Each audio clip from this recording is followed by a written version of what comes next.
पुण्यातील कोरेगाव पार्कमधील जमीन 40 एकरची जमीन बाजारभावाप्रमाणे या जमिनीची किंमत 294 विकण्यात आली 300 कोटी रुपये।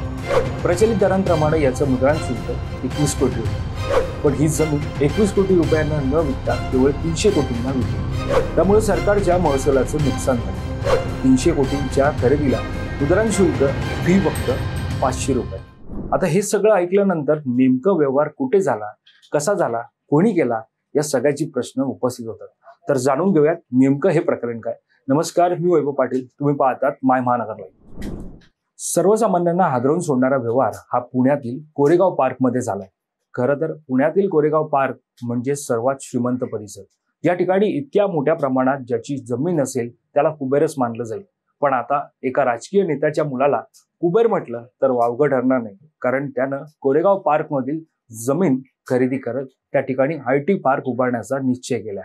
हा राजकीय नेता आणि त्यांचा मुलगा म्हणजे राज्याचे उपमुख्यमंत्री तथा अर्थमंत्री अजित पवार यांचे सुपुत्र पार्थ पवार। पार्थ पवार यांनी कोरेगाव पार्कमधील तब्बल 40 एकराची जमीन अवघ्या 300 कोटी रुपयांना विकत घेतल्याचा त्यांच्यावर आरोप आहे। आता पार्थ पवार यांनीच ही जमीन विकत घेतली हे कशावरून, असा सवाल उपस्थित होतो।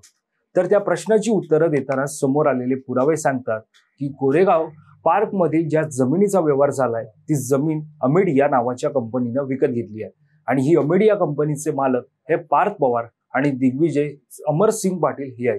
महत्वाचं म्हणजे पार्थ पवार हे अजित पवार यांचे थोरले सुपुत्र आणि दिग्विजय सिंग हे पार्थ पवारांचे मामे भाऊ, तर माजी मंत्री राणा रणजित सिंग यांचे चुलत भाऊ। त्यामुळे जमिनीच्या व्यवहारात आणखी कोण असू शकतं का, असा सवाल उपस्थित झालाय। खरं तर या प्रकरणाची सुरुवात होते ती एका ठरावावरून, आणि हा ठराव म्हणजे IT पार्क उभारण्याचा।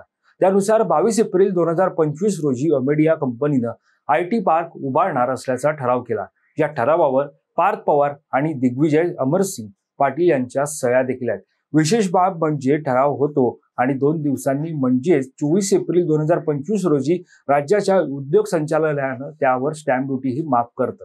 अशा प्रकारे 27 दिवसात जमीन खरेदीचा व्यवहार होतो। धक्कादायक बाब म्हणजे केवळ 40 एकरची जमीन अवघ्या 300 कोटी रुपयांना विकत घेण्यावर हे प्रकरण थांबत नाही, तर बाजारभावाप्रमाणे या जमिनीची किंमत 294 कोटी रुपये ती विकण्यात आली 300 कोटी रुपयांना। पण प्रचलित दरांप्रमाणे याचं मुद्रांक शुल्क 21 कोटी रुपये इतकं येतं। पण ही जमीन 21 कोटी रुपयांना न विकता केवळ 300 कोटींना विकली गेली। आता 300 कोटींचा व्यवहार झाला तो झाला, पण सरकार या व्यवहाराला पाठबळ देत आहे का, अशी शंका या निमित्तानं उपस्थित झाली आहे। त्याचं कारण असं की 300 कोटींच्या खरेदीला मुद्रांक शुल्क फी फक्त 500 रुपये इतकी आकारण्यात आली आहे। त्यामुळे सरकारच्या महसुलाचं नुकसान झालंय। मात्र असं असलं तरी 300 कोटींच्या व्यवहाराला फक्त 500 रुपयांचं मुद्रांक शुल्क फी आकारली जाणं हे सर्व संशय उपस्थित करणार आहे।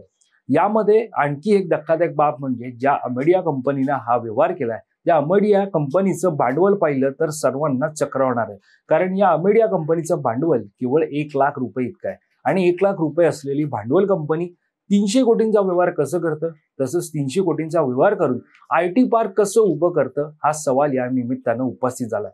दरम्यान पुण्यातील कोरेगाव पार्कमध्ये महार वतनाची 40 एकर जमीन आहे। ही जमीन बॉटनिकल सर्वे ऑफ इंडियाच्या ताब्यात होती। सरकारच्या ताब्यातील जमिनीवर कोणताही प्रकल्प नाही। प्रकल्प न झाल्यास ही जमीन मूळ मालकांना परत देण्याची तरतूद आहे।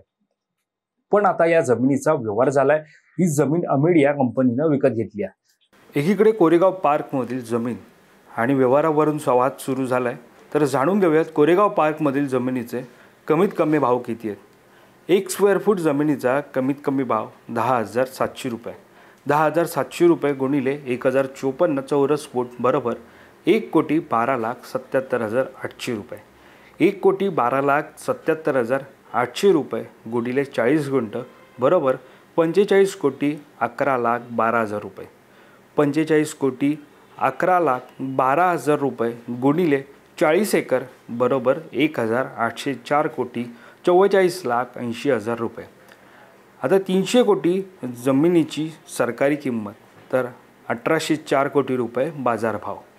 अशा प्रकारे इतक्या मोठ्या प्रमाणात भाव येणाऱ्या जमिनीचा अवघ्या 300 कोटी रुपयांचं व्यवहार होणं हे ऐकून किंवा कागदोपत्री पाहून सर्वसामान्यांच्या तळपायाची आग नक्कीच मस्तकात गेल्याशिवाय राहणार नाही। असोत, आता या प्रकरणाची सर्वत्र चर्चा सुरू झाली आहे। सर्व विरोधी पक्षांनी या प्रकरणी सरकार आणि अजित पवारांना धारेवर धरलंय। त्यानुसार शिवसेना उद्धव बाळासाहेब ठाकरे पक्षाचे नेते अंबादास दानवे यांनी पार्थ पवार यांनी घोटाळा केल्याचं म्हटलंय। मेवा भाऊंच्या राज्यात 1800 कोटींची जमीन, 300 कोटी खरेदी, स्टॅम्प ड्युटी अवघे 500 रुपये। उपमुख्यमंत्री महोदयांचे सुपुत्र पार्थ पवार यांची अमेडिया ही कंपनी जिचे भांडवल अवघे 1 लाख रुपये, या कंपनीला सुमारे 1800 कोटी बाजार मूल्य असलेल्या जमिनीची 300 कोटींना खरेदी करता आली। हा झोल आता अजित पवारांनी किंवा पार्थ पवारांनी महाराष्ट्राला सांगावं। गंमत तर पुढे एवढ्यावर हा प्रवास थांबला नाही, तर या कंपनीने रिअल इस्टेटचे भाव गगनाला असलेल्या कोरेगाव पार्क म्हणजे पुणे येथे चक्क IT पार्क आणि डेटा सेंटर उभारण्याची तयारी चालवली आहे। 1 लाखाचे भांडवल असलेल्या कंपनीला हे कसं काय शक्य होतं हे आता पार्थ पवारांनी समोर येऊन सांगावं, जेणेकरून इतर तरुणांनाही त्यांच्या या यशाचं गमक कळून येईल। दुसरी बाब, सरकारी यंत्रणाही काय तत्पर झाली पहा। कमाल झाली। 22 एप्रिल 2025 रोजी अमेडिया कंपनीनं IT पार्क उभारण्याचा ठराव केला होता। आश्चर्य म्हणजे अवघ्या 48 तासात उद्योग संचालनालयानं या प्रकल्पावरील स्टॅम्प ड्युटी ही माफ करून टाकली। उद्योग संचालनालयाने कोणत्याही अनुभवाशिवाय असा प्रस्ताव देणाऱ्या कंपनीचे प्रपोजल स्वीकारून कोणत्या नियमात स्टॅम्प ड्युटी माफ केली यावर कळस म्हणजे 27 दिवसात हा सर्व व्यवहार जिकडे तिकडे झाला आणि या 40 एकर जमिनीच्या व्यवहारासाठी लागलेली स्टॅम्प ड्युटी आहे फक्त 500।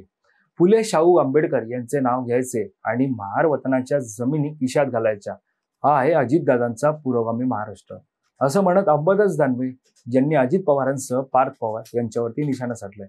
मात्र या सगळ्या प्रकरणावरून आता राज्याच्या राजकारणामध्ये वेगळा वाद निर्माण झालाय।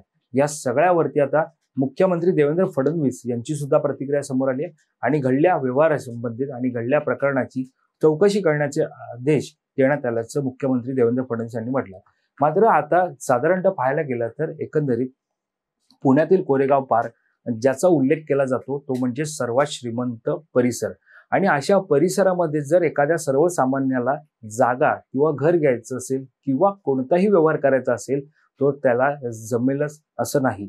मात्र तो इतक्या मोठ्या किमतीचा परिसर, मोठ्या प्रमाणात भाव असलेला ही जागा, यामध्ये सर्वसामान्य नेमकं जागा तरी कशी खरेदी करेल, कारण त्याचा तुटपुंजा पगार किंवा तुटपुंजी त्याची किंमत, या सगळ्यामध्ये नेमका हा व्यवहार कसा करणार असा सवाल एकीकडे उपस्थित होतो। मात्र राजकीय नेत्यांसाठी ते अगदी सोपं आहे असंच या प्रकरणावरून दिसतंय। त्यामुळे आता या सगळ्यावरती सर्वसामान्यांच्या प्रतिक्रिया तर यायला सुरुवात झाली आहे। मात्र सरकार या प्रकरणी काय निर्णय घेतं, खरंच चौकशीचे आदेश दिले तर या सगळ्या प्रकरणाची चौकशी होऊन हा जो व्यवहार झालाय हा थांबणार का हे पाहणं महत्त्वाचं ठरणार आहे।